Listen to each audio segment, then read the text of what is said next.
State Councillor Wong, Prime Minister Chrétien, colleagues and friends.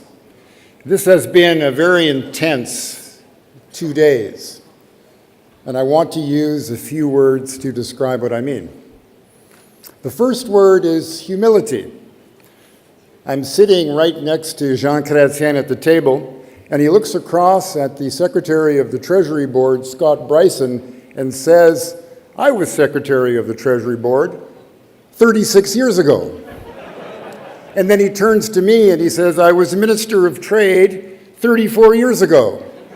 And then he looks across to Bill Morneau and says, "I was Minister of Finance 31 years ago." And I've been around 3 years and I think it's a big deal. And then the second word is gratitude. We were at the official residence yesterday morning for Remembrance Day.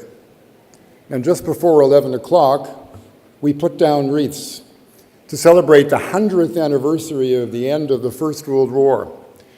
And my thought went to my uncle David Golden, who was captured by the Japanese in the Battle of Hong Kong on Christmas Day 1941 and released in August of 1945 to return to Winnipeg weighing 110 pounds.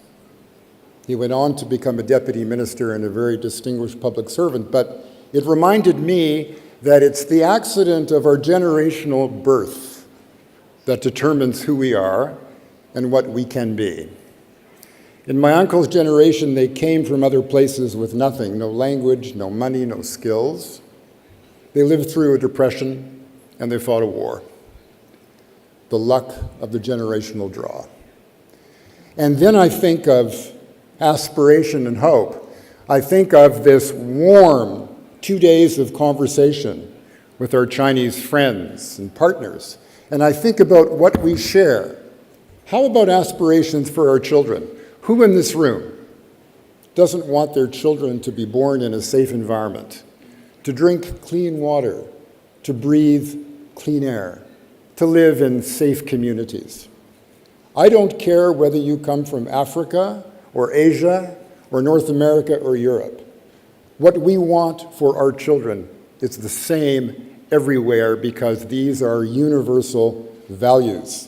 When we talk about trade arrangements, when we talk about trade deals, when we talk about building bridges between nations, we're talking about people crossing those bridges so that they can look at prosperity for themselves and those who come after them.